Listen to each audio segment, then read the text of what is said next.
अस्सलाम वालेकुम।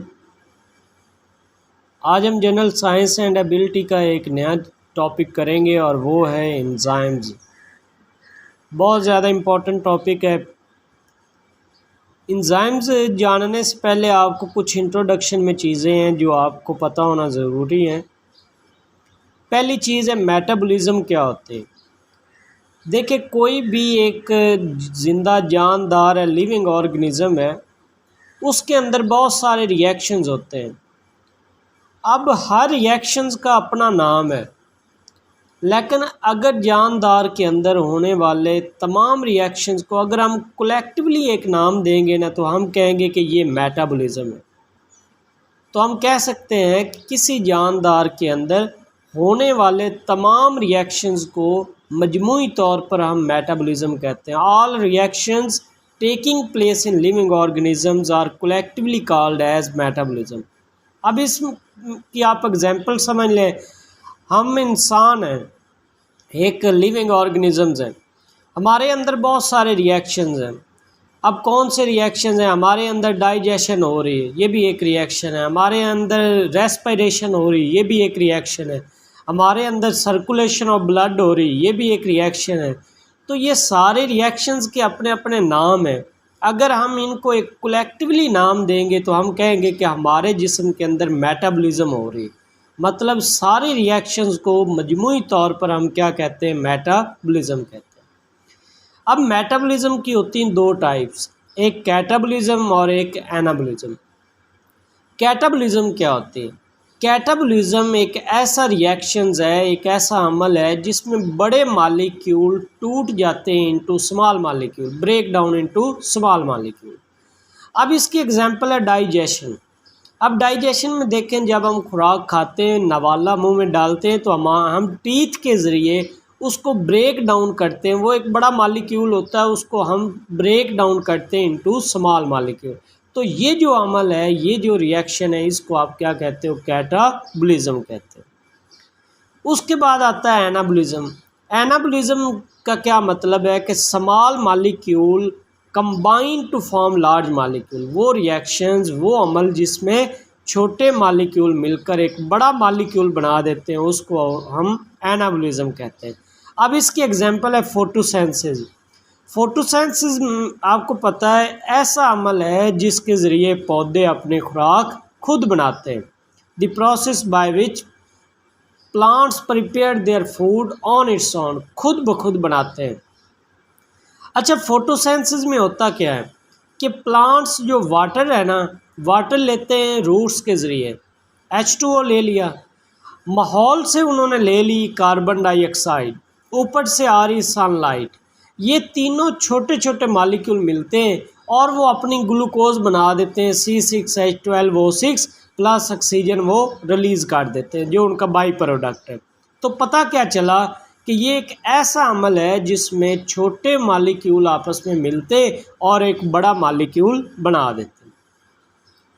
तीसरी चीज़ हमारे पास इंट्रोडक्शन में आती कैटालिस्ट। कैटालिस्ट क्या चीज़ होती है?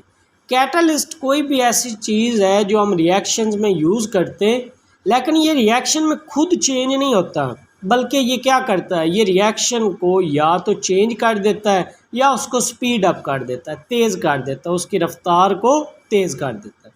तो ये इंट्रोडक्शन में कुछ चीज़ें। आगे हमारे पास आता है कि एक्टिवेशन एनर्जी क्या होती है।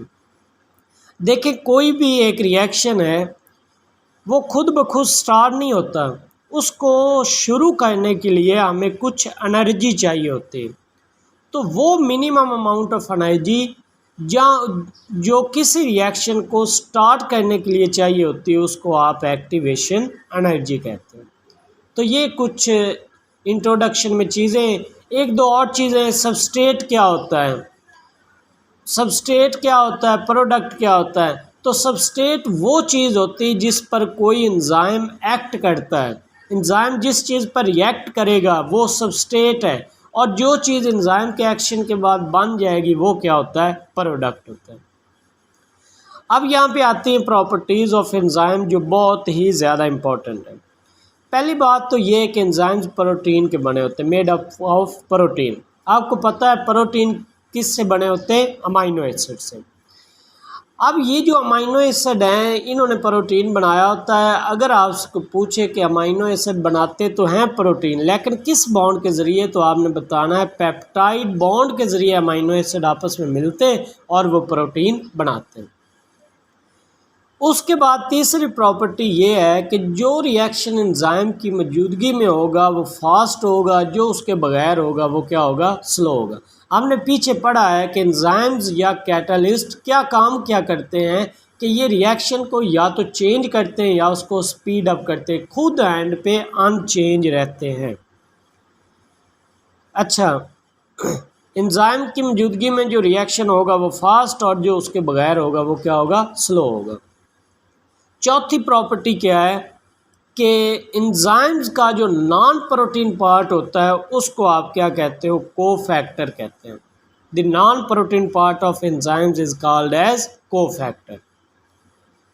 अब अगर कोफैक्टर और एंजाइम्स वीकली एक दूसरे के साथ अटैच हों, कोफैक्टर और एंजाइम्स अगर वीकली अटैच हों तो उसको आप कहोगे को एंजाइम।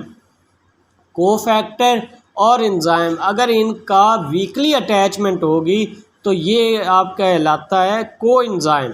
और अगर कोफैक्टर और एंजाइम स्ट्रांगली एक दूसरे के साथ अटैच हो तो इसको आप कहते हो प्रोस्थेटिक ग्रुप। तो ये बहुत इंपॉर्टेंट डेफिनेशन है। एक्टिव साइट क्या होते हैं?